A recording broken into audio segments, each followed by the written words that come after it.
What's going on, guys? RC and Trains are back with another video, and in this video I'm going to be talking about sort of the quality of locomotives you'll be running across as you enter the DCC sound area of model or HO scale model railroading.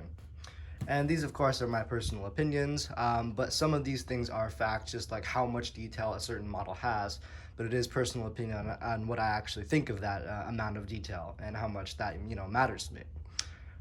So going into this video, I need to say one thing is that I am somewhat of a budget modeler, also a freelance modeler. So that basically means I don't really 100% care if something is 100% prototypical.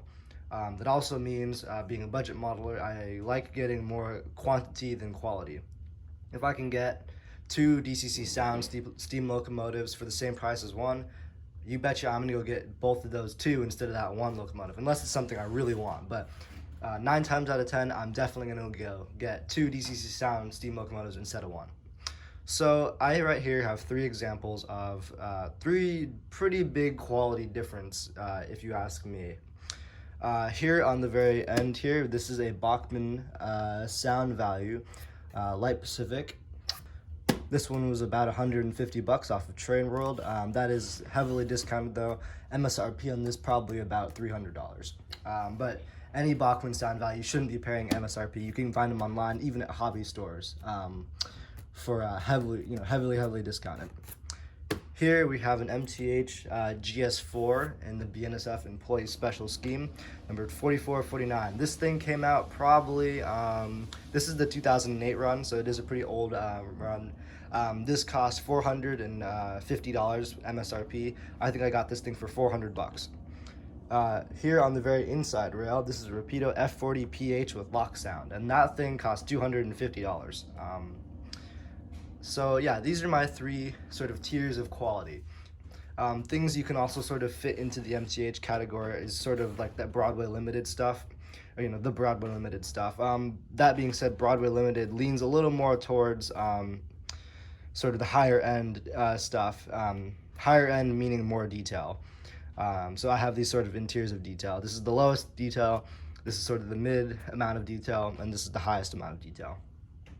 Things you can sort of expect to see in the highest end of amount of detail, I guess you can sort of include, your Athearn Genesis.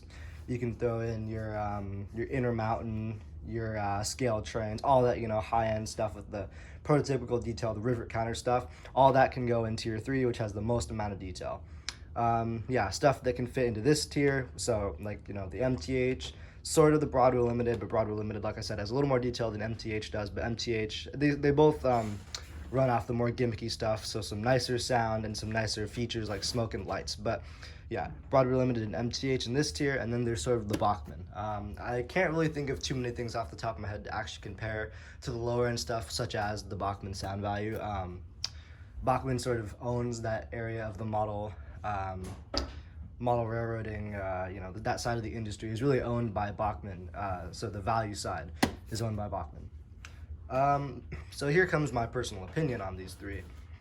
Like I said at the beginning of the video, 9 times out of 10, I'd much rather have 2 of these instead of 1 of these.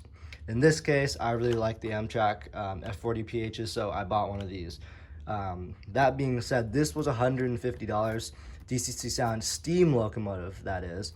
This is a diesel locomotive. It has much better detail, but it was $100 more. So that's sort of where the sort of personal opinion comes in and what kind of stuff you like to actually model. This was a little bit of a different story. This thing, I really like the 4449, and I really love GS4s. I especially love the War Baby GS4s. So this thing was just sort of perfect because I like running excursions that are more modern. So yeah, and this sort of fits my criteria. The War Baby scheme, a GS4, number 4449, and it is modern. So this sort of hits all my little marks. So this thing's a sort of a specialty, a bit of an exception to my rule. Like I said, this is also an exception, but for most cases, I prefer the stuff that is a little more on the cheaper end. But like I said, there are definitely exceptions such as this and this. So yeah, that being said, those are sort of my opinions and the facts of these three sort of tiers of locomotive. And I guess I can elaborate more if you guys actually want. This video was just something to put out there for sort of the people getting into DCC and DCC sound specifically. And these are sort of just the 3 tiers of things to look out for. So if you guys have any questions about that, please put it in the comments. Don't forget to like and subscribe this video, and I'll see you guys in the next video.